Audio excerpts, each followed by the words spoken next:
좋아지고 발전하고 있습니다. 감사하게도 우리 능력교회 장로님들과 또 권사님들과 안수 집사님들, 그리고 우리 건축위원회의 두장한 집사님과 김민숙 집사님 가정에서 이번에도 역시 자발적으로 적극 참여해 주셔서 교회가 계속해서 더 좋은 모습으로 변모해 가고 있습니다. 앞으로 내년 전반기에 새 성전 입당식을 계획을 하고 있습니다.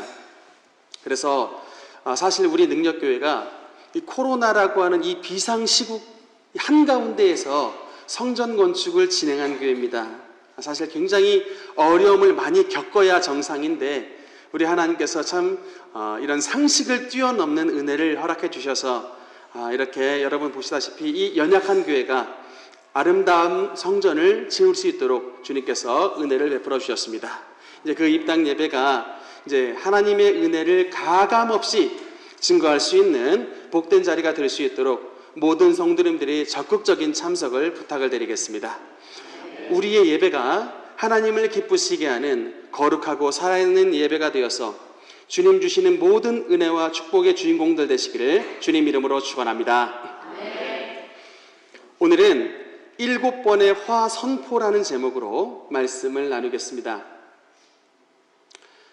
여러분은 혹시 칠거지약이라고 하는 단어를 들어보신 적이 있습니까? 이 말은 유교 경전에서 나오는 말이라고 합니다. 대대례기라고 하는 유교 경전인데 남편이 자기 아내를 집안에서 내쫓을 수 있는 7가지 사항, 이게 바로 이제 칠거지약인데 순서대로 한번 보면요, 첫째는 불순, 시부모님께 순종하지 않을 때, 두 번째는 무자, 아들을 낳지 못할 때, 세 번째는 음행, 바람을 폈을 때, 네 번째는 질투, 특히 이 첩에 대한 질투인 것 같습니다. 그리고 다섯 번째는 악질, 몸에 이제 심각한 질병이 있을 때, 여섯 번째는 구설, 말을 너무 이제 함부로 할 때, 그다음 7번째는 절도, 남의 물건을 훔칠 때. 불순, 무자, 음행, 질투, 악질, 구설, 절도, 이게 바로 이제 칠거지약 7가지의 결격 사유를 정해놓고 이를 범했을 때는 여자들을 그 집안에서 쫓아낼 수 있는 이제 법을 만든 게 바로 이제 유교 경전입니다. 이게 우리 조선이 유교 사회였죠. 그런데 만약에 여자의 이런 행각이 발각이 됐는데 만약에 남편이 그 아내를 쫓아내지 않았을 때 그때는 여러분 어떻게 되는지 혹시 아십니까? 법에 보니까 도리어 그런 칠거지약을 저지른 여인을 집안에서 쫓아내지 않으면 남자에게 곤장 80대의 형벌을 가하도록 그런 법이 있었다고 합니다. 그런데 반대로 이제 남자가 잘못한 경우, 남자가 바람을 피거나 남자가 절도 행각을 벌리거나 남자에게 심각한 질병이 있는 게 발견이 되면 그 남편을 가정에서 쫓아내는 법이 있었을까요? 없었을까? 없었다. 정답을 너무 잘하십니다. 조선시대는 없었다. 여러분, 그래서 지금 우리가 살고 있는 원래 이 땅 터전이요, 원래부터 여성의 인권이란 존재하지 않았던 땅입니다. 그런데 지금 여러분, 그 땅에 살고 있는 우리가 100년이 딱 지났는데 지금은 여러분 이 남존여비라고 하는 단어가 바뀌었답니다. 옛날은 진짜 남존여비인데 지금은 이 남존여비의 의미가 남자가 존재하려면 여자의 비위를 맞춰야 된다, 남존여비, 이렇게 바뀌었답니다. 여러분, 이게 어떻게 이런 참 기적과 같은 일이 있게 됐느냐, 바로 여러분 다른 게 아니라 예수 그리스도의 복음이 들어가는 곳마다 여성의 인권이 여러분 신장이 됩니다. 예수 그리스도의 복음이 들어가는 곳마다 그곳에 자유가 임하고 예수 그리스도의 복음이 들어가는 곳마다 모든 흑암과 사망의 그늘이 다 물러가게 되어 있습니다. 이 땅이 예수 그리스도의 복음의 은혜 덕분에 여러분 차별이 없어지고 여성들도 남성들과 똑같이 마음껏 자기의 재능을 10분 발현할 수 있는 축복의 나라가 되었다는 사실을 여러분 기억해 주시길 바랍니다. 그러므로 여러분, 은혜 받았을 때 은혜 잘 간직해야 됩니다. 여러분, 은혜 받았을 때 은혜를 잘 간직해야 그 은혜가 여러분의 가정의 축복으로 이어질 수 있습니다. 여러분, 자유는 때로는 방종으로 이어질 수 있습니다. 요사이 여인들이 많이 은혜를 받았더니 이제는 뭐를 주장하고 있어요? 낙태죄 전면 폐지를 주장합니다. 자기들이 엔조이하고 늘 즐기는 이 생활이 자기 뱃속에 생긴 태아보다 더 귀중하다라고 하는 말도 안 되는 논리를 내세우며 바짝 뻔뻔하게 자유를 방종의 기회로 삼는 여인들이 너무나 많습니다. 하나님께서 여러분에게 이런 방종하라고 자유의 은혜를 주신 게 아닌데, 요새 젊은 여자들 정말 여러분 신앙 잃고 정신 나간 행동들 하는 사람들 너무나도 많이 있어요.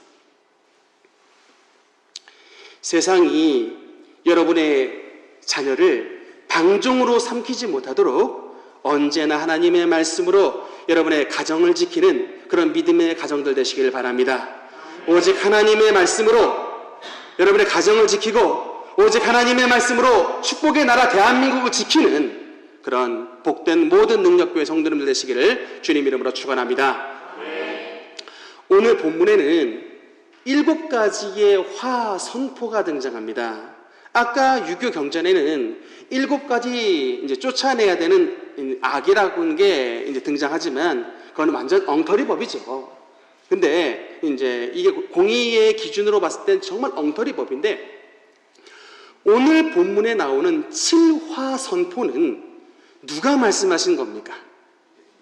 예수 그리스도께서 말씀하신 것입니다.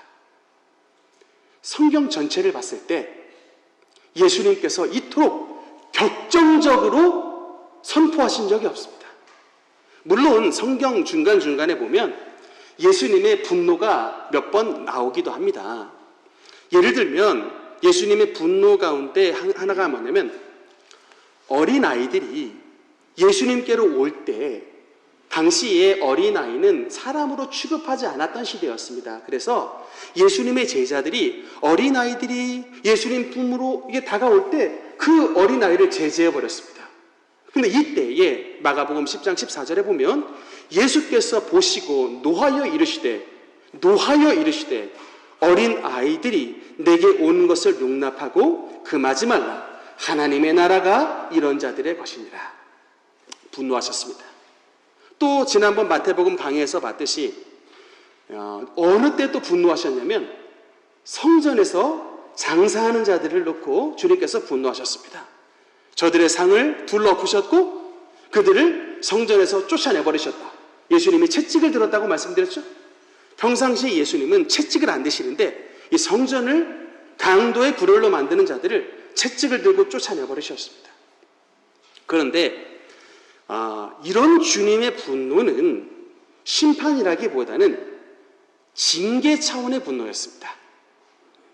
저들의 잘못을 따끔하게 깨닫게 하여 저들을 회개케 하는, 돌이키는 목적으로 주님께서 분노하셨는데, 오늘 본문인 이 마태복음 23장에 나와 있는 이 분노는 차원이 다릅니다. 이거는 경고의 수준을 넘어선 화의 선포입니다. 영어로 보면 오우, 투 이렇게 나오는 오우라고 나오는데 이 재앙, 화, 저주 이런 뜻입니다. 그래서 심판의 선언이고 저주의 선언을 주님께서 오늘 마태복음 23장에 걸쳐서 7번에 걸쳐서 말씀을 하셨다. 그런데 우리가 궁금합니다.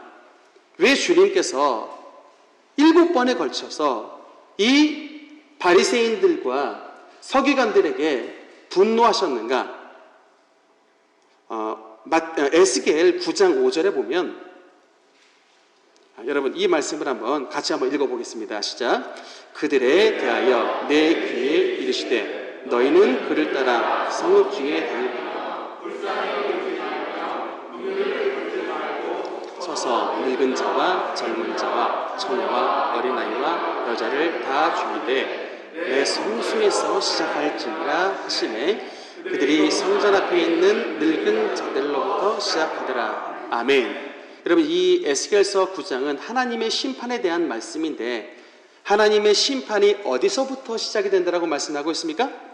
성소에서부터 시작이 되고 누가 먼저 하나님의 매를 가장 먼저 맞더라? 늙은 자라고 써 있습니다. 여러분, 근데 이게 원어 성경으로 보면 자켄이라고 하는데 이게 어떤 단어냐면 오늘날 교회의 장로라고 하는 단어입니다. 자켄. 그럼 우리 능력교회는 지금 대한예수교 장로회 합동 측 총신교단에 속해져 있는 장로교단에 있는 교회입니다. 우리 장로교 헌법에 따르면 목사도 장로고 일반 장로님도 장로님입니다. 차이를 들자면 목사님은 이 강대상에서 설교를 할 수 있는 설교권이 있는 장로고 일반 장로님들은 이제 목사님과 교회 성도들을 다스릴 수 있는 치리권이 있는 장로님입니다만 목사나 장로나 다 장로다. 그래서 우리 이제 교단을 장로교라고 하는 것입니다. 그런데 여러분, 이 장로들, 즉 목사님과 여러 장로님들, 지도자들이 하나님의 일을 충성되이 잘 감당하면 교회의 책임자들이 하나님 앞에 먼저 축복을 받습니다. 칭찬과 영광과 존귀를 하나님께서 지도자들에게 먼저 주시는데, 반대로 이런 자들이 죄짓고 방종하여 하나님의 성전을 무너뜨리면 그 1차 책임을 하나님께서 누구에게 먼저 물으신다고요? 자켄에게, 장로들에게, 즉 목사님과 장로님들, 교회 지도자들에게 하나님께서 먼저 책임을 물으시고 먼저 매를 대신다. 성소에서 심판이 시작되고 늙은 자들, 장로님들이 먼저 맞는다 라고 분명히 말씀이 나와 있습니다.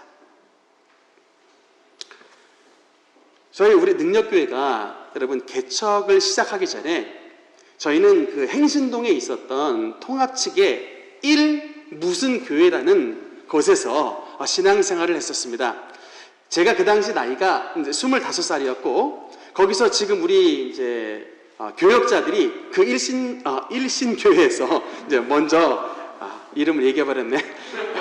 예, 그 교회에서 만나게 됐는데 그 당시에 가장 어렸던 아이가 승현 청년입니다. 그 당시에 이제 초등학교 학생이었는데 참 제가 그 교회를 이제 기억을 하면 참 이게 씁쓸한 기억밖에 없어요. 교회를 가보니까 담임 목사님이 오신 지 얼마 안 됐는데 이제 왜 담임 목사님, 오래된 교회였습니다. 근데 담임 목사님이 오신 지 왜 얼마 안 됐는가 했더니 그 교회에 계셨던 전 담임 목사님이 담임 목사의 자리를 맞바꿔 버렸습니다.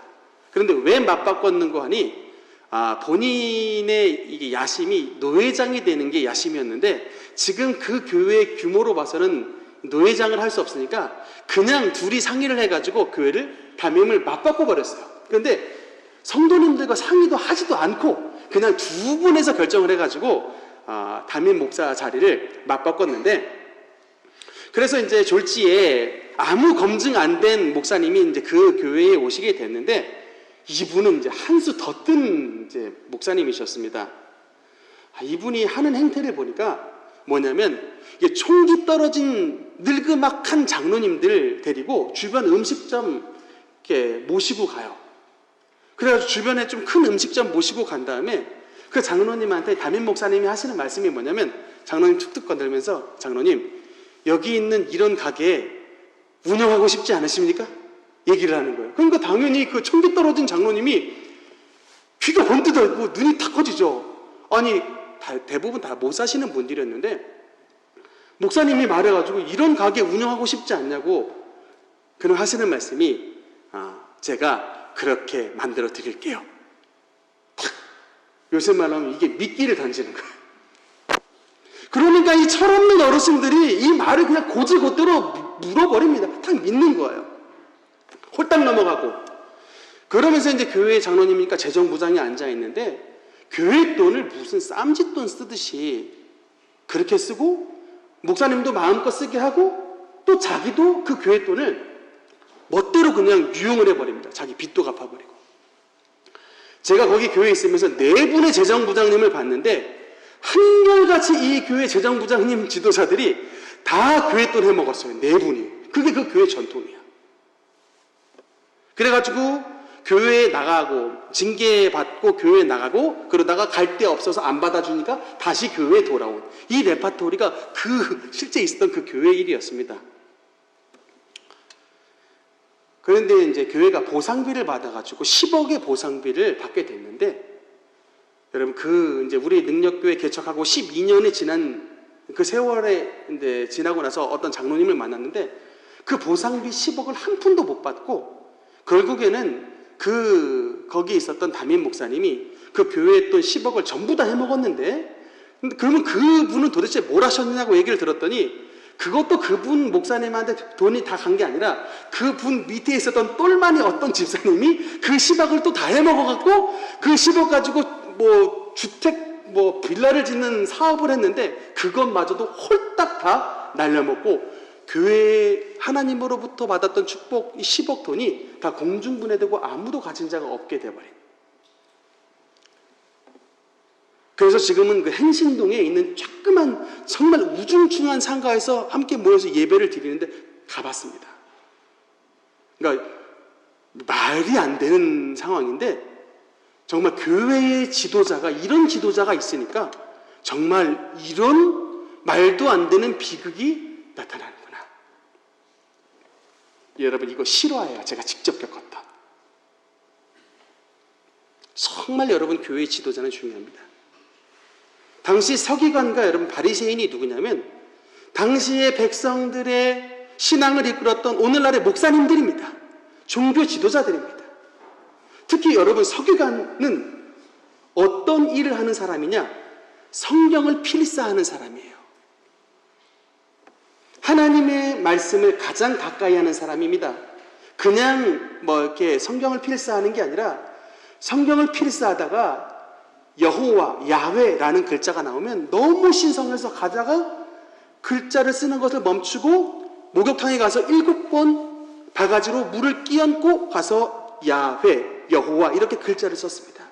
그리고 하나님이라고 하는 글자, 엘로힘이라고 나오면 가서 3번을 물을 끼얹고 와서 글자를 쓰는.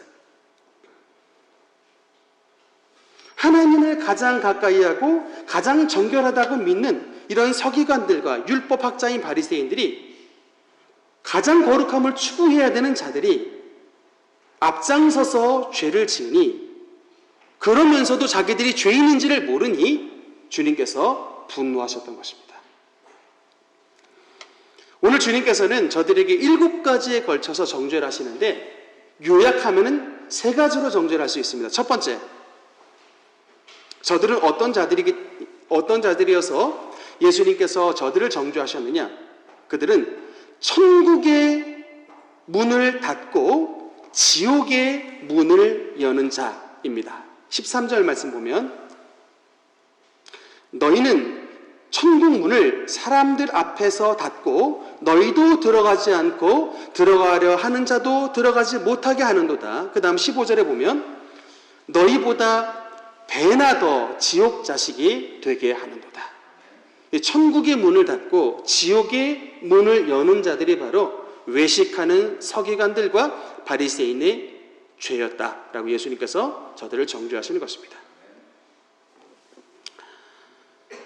여러분, 우리 교회 권사님 그 손녀 가운데에 재미있는 일이 있었습니다. 학교 선생님들이 이제 아이들에게 질문을 했대요. 우리나라 초대 대통령의 이름이 무엇인지 아는 분? 무엇인지 아는 분? 물어봤는데 권사님의 손녀가 손을 들었답니다. 그래서 말해보세요 했더니 아이가 하는 말이 이만희라고. 이승만과 이만희를 헷갈렸나 봅니다. 이자랑 만자가 겹쳐서 그랬나? 예. 이 사이 코로나 때문에 하도 이만희가 유명한 사람이 돼가지고 어느새 대통령의 반열까지 올라갔는데, 제가 얼마 전에 뉴스를 보니까 자기 자살 충동이 느껴질 정도로 지금 괴로우니까 보석 신청해달라고 떼를 쓰는 것을 봤는데, 여러분 저희가 신천지에 분노를 하는 이유는 딱 한 가지입니다. 이들이 진짜 천국의 문을 닫고 지옥의 문을 여는 그 집단입니다. 그리고 그 수괴가 이만희예요. 이 이만희가 지금 모은 신천지 교가 추정컨대 30만 이상입니다. 어떻게 이렇게 많은 사람들을 모을 수가 있는가? 그 좀 뭐 비법 아닌 비법을 들었더니 여러분 이 사람이 아주 그 뇌물을 굉장히 많이 쓰는 사람이더라고요. 그 신학을 보면 보통 이 머리에서 나오는 신학이 아니에요. 알고 보니까 이 신학교 교수님들 가운데 이만희한테 뇌물 받고서 신천지 교리를 만들어준 분들이 많아요. 그리고 심지어는 이게 뭐 선교사님들한테도 접근을 했습니다. 제가 직접 그 얘기를 들었는데 우리 원로 목사님의 형부 되시는 최영훈 선교사님이 중국 선교의 이제 달인인 것을 듣고 이만희가 직접 자기를 찾아왔더래요. 그래가지고 그 이만희가 하루는 자기를 인도하는데 선교사님이 가서 보니까 아파트에 방을 들어갔더니 진짜 지폐가 온 방을 가득 채우고 있더래요. 최 목사, 내가 그동안 오랫동안 찾았는데 왜 이제 나타났나? 지금 눈앞에 돈이 다 있으니 마음껏 가져가 하면서 신권 원하면 신권 가져가고 국권 원하면 국권 가져가고 착수금 2억 줄 테니 가져가라고 탁 앞에 놓는데 여러분 우리가 그 돈을 직접 이게 맞닥뜨리지 않은 사람은 그 돈의 유혹을 알지 못해요. 진짜 내 눈앞에 딱 2억이 딱 놓여져 봐야 이게 진짜 이게 어려운 시험이라는 것을 알 수가 있는데 최 목사님은 그 뇌물을 받지 않고 거기는 이제 뿌리쳐 나왔다고 하시는데 이 이만희 교주가 그 이제 나쁜 교리들을 만들어 가지고 교묘하게 만들어서 교회에서 실족한 영혼들 편들어 주는 척 하면서 결국에는 그들을 꼬시고 난 다음에는 그 교회에 완전 빠지게 되면 뭐 직업도 그만두게 만들고 직장도 그만두게 만들고 가산 다 팔아가지고 자기 신천지 섬기게 하여 조금이라도 나태하게 되면 너 지옥 간다고 막 온갖 협박을 줘서 다 가산까지 다 팔게 만드는 그런 악한 집단이 신천지입니다. 자기가 이긴 자래요. 자기가 이긴 자랍니다. 승리자가 예수님입니다. 예수님의 자리를 이게 뒤로 하고 자기가 그 자리를 차지한 인간, 그 자가 바로 이만입니다. 여러분, 여러분의 자녀 가운데에 예수님을 안 믿는 자녀가 있습니까? 여러분 진짜 그런 분들 이 자리에 앉아 계시면 기도하셔야 됩니다. 제가 최근에 지옥의 간증을 한번 읽은 적이 있는데 화면을 잠깐 보면은요, 아이반 터틀 목사님이 쓴 1시간의 죽음, 지옥과 천국을 가다라는 책을 한번 읽어봤습니다. 이분이 1시간 동안 임사체험을 했어요. 죽음을 경험을 했습니다. 원래 이분이 우리 능력교회 초등부 아이들처럼 어릴 때부터 성령 충만 받고 하나님의 은사를 경험하고 하나님 앞에 거듭난 성도가 되어서 신학교까지 갔던 분인데 여자친구를 잘못 만나가지고 신학교까지 나온 분이 하나님을 저버렸습니다. 그리고 이제 그 여자친구와 더불어서 매번 이 마리화나 마약하고 담배 피워가지고 이제 결국에는 26살에 몸에 질병이 생겨서 어떤 통증약을 먹어도 낫지 않는 그런 이제 중환자의 상태가 됐는데 제가 잠깐 이 사람이 쓴 파트를 한번 읽어드리겠습니다. 한번 들어보세요. 밤 11시 20분경이었다. 나는 무언가 내 왼쪽 손목을 잡는 느낌으로 인해 잠에서 깼다. 그것은 악한 영이었는데 정말 내 손목을 힘있게 잡고 내 손에서 영을 뽑아냈다. 나는 고개를 돌려 생명이 없는 내 몸이 침대에 누워있는 것을 보았다. 나는 충격을 받았고 이 무시무시한 것에서부터 도망치려 했다. 심지어 방 안에 전등을 켜보려 했지만 내 손은 벽을 뚫고 지나갈 뿐이었다. 악한 영은 내 손목을 잡고서 사망으로 끌어당겼다. 나는 그것을 뿌리칠 수가 없었다. 악한 영으로부터 도망칠 수 있는 어떤 방법이 있을까 생각하면서 방을 살피고 있을 때 갑자기 공중으로 올라가더니 무섭고 어두운 곳으로 빠르게 향하기 시작했다. 우리는 시간에 매이지 않는 상태로 매우 빠르게 움직였다. 결국 나는 그때까지 눈으로 보고 귀로 듣고 코로 맡을 수 있는 곳들 중에 가장 끔찍한 곳으로 끌려갔다. 처음에는 사람들의 비명을 먼 곳에서 들을 수 있는 것으로 생각했다. 그러나 몇 초 안에 내 곁에서 비명을 지르는 것처럼 큰 소리로 듣게 되었다. 나는 그곳이 지옥이란 것을 깨달았다. 악한 영은 매우 괴기한 모습이었고 성인 남자 100명의 힘을 가지고 있었다. 악한 영과 내가 지옥의 더 깊은 곳으로 내려가던 중 나는 내 영혼 전체로 스며드는 매우 지독한 냄새를 맡았다. 나는 결코 불을 보지 못했지만 내 밑에서 올라오는 열기를 느낄 수가 있었다. 지옥의 사람들이 나를 붙잡고서 물어뜯고 비명을 질러댔다. 그 악한 영은 나에게 소리 지르며 조롱했고 내가 늘 들어오던 것처럼 나에게 패배자라고 말했다. 지옥에 들어가는 이 모습을 너무나도 생생하게 표현을 했는데, 저는 이 책을 읽어보면서 예수님을 믿지 않고 죽은 사람들이 아마도 이 과정을 그대로 통과하게 될 것이다 라는 참 무서운 생각을 했습니다.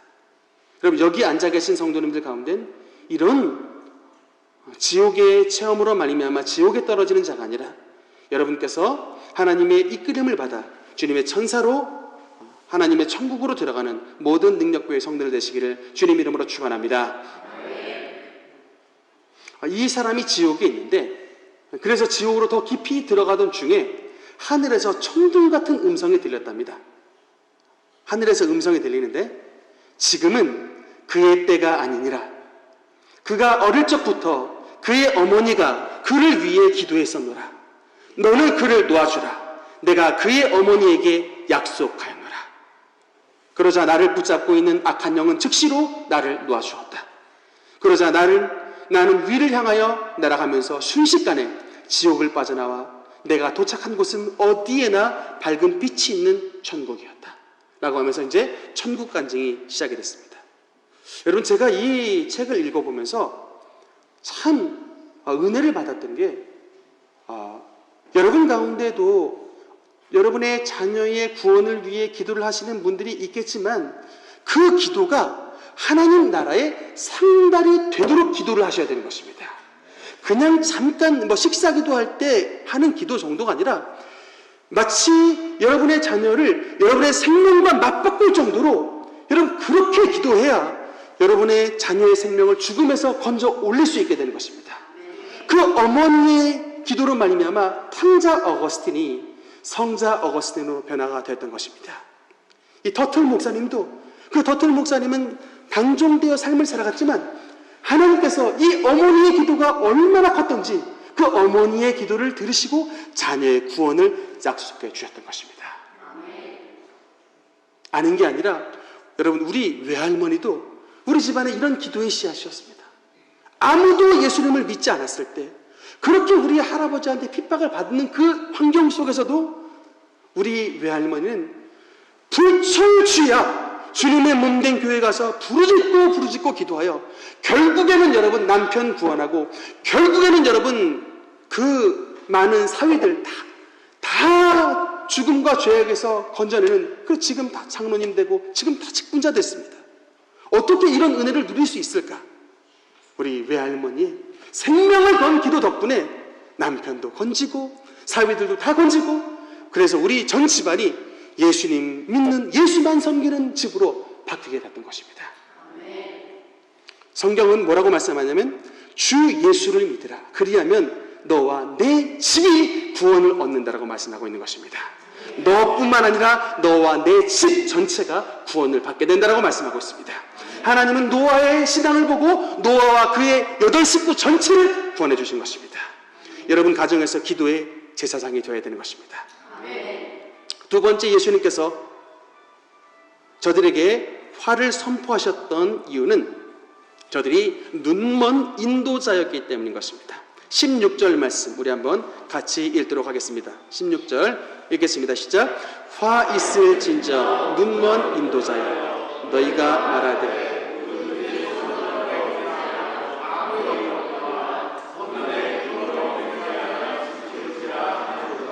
아멘. 예수님께서 저들을 눈먼 인도자라고 말씀을 하는데 저들이 무엇에 눈이 먼 자들이었을까? 금에 눈이 먼 자들이었습니다. 제단에 있는 제물에 눈이 먼 자들이었습니다. 이들이 여러분 당시의 11조에 대해서 말씀을 가르쳤습니다. 23절에 보면 이런 말씀이 있습니다. 너희가 박하와 회향과 근처의 11조는 들이되 율법에 더 중요한 바 정의와 긍휼과 믿음은 저버렸도다. 그러나 이것도 행하고 저것도 버리지 말아야 할지니라. 성경에 보면 하나님께서 11조의 그 규례를 정확하게 정해놓으셨습니다. 예를 들어 가축에 대한 11조라든지 또는 이제 과일, 열매에 대한 11조까지도 정확하게 정해놓으셨는데 성경에 보면 이 채소, 조그마한 채소들에서는 이 말씀의 구절이 나오지가 않습니다. 그런데 이 바리새인들이 하나님의 말씀을 더 잘 지키겠다는 이유로 이런 쬐끄만한 풀떼기들, 막 박하, 회양, 근처의 11조도 하나님 앞에 드려야 된다고 하면서 자기들도 물론 그렇게 드렸고 성도들을 독려했는데 이 마음속에 예수님께서 뭐라고 말하냐면 율법에 더 중요한 바 정의와 긍휼과 믿음은 저버렸다라고 얘기합니다. 여러분 이게 어떤 문제가 이 속에 있었을까?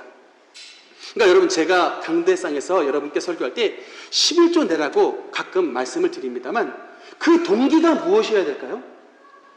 그 11조를 하나님 앞에 잘 내라고 동기가 정말 여러분의 신앙을 위해서 선포를 해야 되는 것입니다. 여러분이 하나님 앞에 복을 받고 여러분이 하나님 앞에 직분자로서 성도로서 바르게 세워지기 위해서 11조를 강조해야지 그 돈 때문에 내가 월급이 올라가고 그 돈 때문에 내가 잘 먹고 잘 살기 위해 11조를 강조하는 것, 이 태도는 마치 여러분 이 외식하는 서기관들과 바리새인의 태도와 똑같다고 하는 것입니다.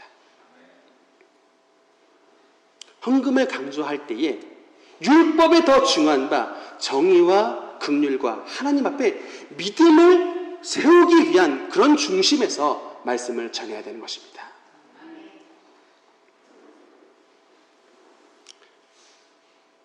지난번에 어떤 집사님을 만났는데 제가 지난주에 한번 설교 말씀을 드렸을 것입니다.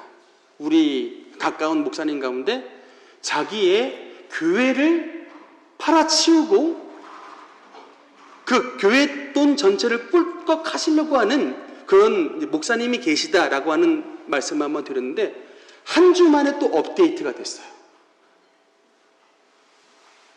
뭐 자세히 말씀을 드리지 않겠습니다만 그 목사님의 교회의 명의를 목사님 앞으로 해달랍니다.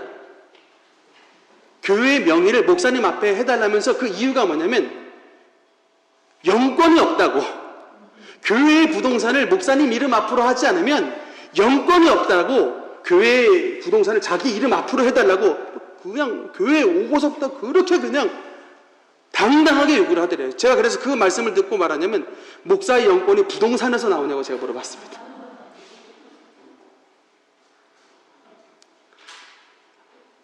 참 이게 여러분 사실 저도 요사이 성전 건축하면서 물질 문제 가지고 참 고민 많이 했습니다. 여러분 아시는지 모르겠지만 우리 교회 지금 땅 사면서 이자 지급할 것도 많이 있고 건축하면서 여러 가지 많은 돈을 차용을 했기 때문에 이자 갚아주려면 사실 굉장히 쉽지 않은 상황이 굉장히 많이 발생을 합니다. 제가 이런 상황 속에서 어떻게 하면 주의 종들이 물질의 탐욕을 벗어날 수 있을까 참 그런 고민을 많이 하곤 하는데 여러분 정말 저와 여러분 하나님 앞에 약속을 드려야 됩니다. 우리가 하나님보다 물질을 더 사랑하지 않겠다라는 굳건한 약속을 주님 앞에 드려야 되는 것입니다. 사실 예배 끝나고 평일에 돌아가면 여러분이 하시는 일이 뭡니까? 돈 버는 거예요. 그래서 우리의 목표는 사실은 세상에 나가면 돈 많이 버는 게 우리의 목표입니다. 그러나 그럼에도 불구하고 이 돈을 벌 수 있도록 건강 주시고 돈을 벌 수 있도록 지혜 주시고 환경 주신 하나님께 항상 감사하는 마음으로 물질을 하나님보다 앞세우지 않는 그런 신앙생활을 할 때에 저와 여러분 주님 앞에서 승리하는 신앙생활을 할 수 있게 되게 되는 것입니다. 주님께서는 세 번째로 이 바리새인과 서기관들을 무엇으로 평가하셨느냐? 바로 회칠한 무덤이라고 말씀을 했습니다. 회칠한 무덤은 겉으로 보기에는 아름다운 무덤이지만 그 속에 볼 때는 시체와 온갖 더러운 오물이 가득 찬 그 상태를 회칠한 무덤이라고 말씀하셨는데, 이 바리새인과 서기관의 상태가 바로 주님께서 보시기에 회칠한 무덤이라는 것입니다. 전에 제가 알고 지냈던 교회 집사님이 그분이 어떤 분이냐면 그렇게 좀 이렇게 설교를 하시기 좋아해요. 집사님인데 목사님 설교가 좀 이렇게 시원찮았나 봅니다. 그래가지고 매일 자기가 이제 설교를 하고 싶어하는 그런 집사님이셨는데, 그래서 그쪽 교회에 계실 때 자주 새벽기도 나가서 설교를 이렇게 하셨답니다. 근데 이게 이빨이 좀 세신 분이라 제가 들어도 설교를 잘하시는 분 같아요. 그런데 이분의 이제 가게를 가보면 이분이 본인의 가게에서 부인을 3번을 거느리고 사시는 분이에요. 그런데 제가 항상 얘기합니다. 우리가 옛적에 지냈을 때는 부인을 3분을 거느리든 부인을 7분을 거느리든 하나님은 과거를 묻지 않으신다. 저는 진짜 그렇게 믿고 있어요. 그런데 그런 과거사까지야 이렇게 탓하고 싶지 않은데, 이분이 저한테 항상 하시는 말씀이 뭐냐면 자기는 노래방 유흥주점을 갈 때는 항상 하나님 앞에 어떻게 말을 하냐면 하나님 빠이빠이 이러면서 유흥주점에 들어간다는 거예요. 근데 그런 얘기를 그냥 저한테 말을 안 하면 좋을 것을, 자기는 새벽기도 가서 새벽기도에서 말씀을 전하는 그런 집사인데 그 와중에 유흥주점 갈 때는 잠시 동안은 하나님 빠이빠이 하고 놀고 나온다는 거예요. 그래놓고는 주일날에 오면은 얼마나 뻔지르르하게 양복을 잘 입고 머리를 이렇게 탁 잘 빗고 그렇게 오는지.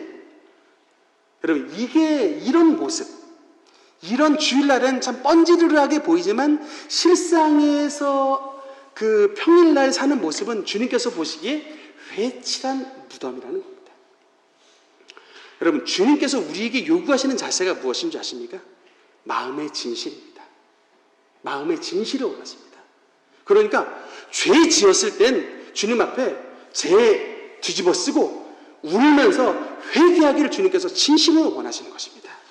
그냥 주일날 왔을 때 아무 죄 안 지었던 것처럼 뻔지르르하게 하고 평일날 그냥 죄 짓고 사는 이런 모습을 주님께서는 외식이라고 말을 하고, 그것이 바로 가면 쓴 자의 태도인 것입니다. 다윗은 여러분 사실은 사울보다 더 많은 죄를 지었던 사람입니다. 사울은 아말렉을 진멸하라는 하나님의 명령을 들었을 때 사실은 아말렉 진멸 많이 했어요. 거의 다 죽였습니다. 그런데 딱 뭐만 남겨놨냐면 아말렉의 왕 아각 살려두고 거기서 살찌고 좋은 짐승 몇 마리 좀 남겨놓은 것입니다. 그런데 그것을 하나님 앞에 이제 불순종한 죄가 사울의 죄인데, 여러분 다윗은 그것에 비하면요 어떤 죄를 저질렀느냐? 남의 여자 빼앗아 간음했습니다. 충성스러운 우리야 불러내서 그 간음했을 때 덜컥 임신이 되니까 어떻게든 무마해 보려고 자기 충성스러운 우리야를 데리고 와서 합방을 시키려고 했는데 거절했습니다. 그러니까 결국에는 어떻게 했냐면 이 요압 장군에게 명령을 하여 이 암몬 족속의 활에 맞아 죽게 만들어라 해가지고 결국은 충성스러운 우리야를 죽게 만들었습니다. 다윗의 죄는 뭐예요? 간음과 거짓말과 살인죄, 3중죄를 동시에 지었던, 죄의 경중으로 치자면 다윗이 훨씬 더 무거운 죄를 지었습니다. 그런데 왜 하나님은 다윗을 용서하시고 사울은 징벌하셨을까? 작은 죄를 지었던, 작진 않았지만 죄를 지었던 사울이 하나님 앞에 진실하지 않고 끝까지 변명으로 일관했습니다. 하나님 앞에 제사 드리기 위해 이 양떼들을 데리고 왔습니다. 하나님은 벌써 그 마음의 중심을 하시는데 끊임없이 변명하고 끊임없이 핑계댔습니다. 에덴 동산에서 여러분 아담과 하와가 하나님 앞에 회개하고 났으면 에덴에서 추방 안 됐을 것입니다. 그런데 아담은 어떻게 했어요? 당신께서 보내준 저 하와, 저 여자가 나를 꼬셔서 죄졌습니다. 하와는 뭐라 했어요? 뱀이 나를 꼬셔서 내가 죄졌습니다. 자기 탓 안 하고 끊임없이 남의 탓을 하고 변명하지 않습니까? 이게 바로 진실하지 않는 자의 대표적인 태도입니다. 남 탓하는 모습. 죄 지었으면 하나님 앞에 잘못했습니다라고 무릎 꿇는 다윗이 되었을 때 하나님께서 그 죄를 큰 죄라도 용서해 주시는 것입니다.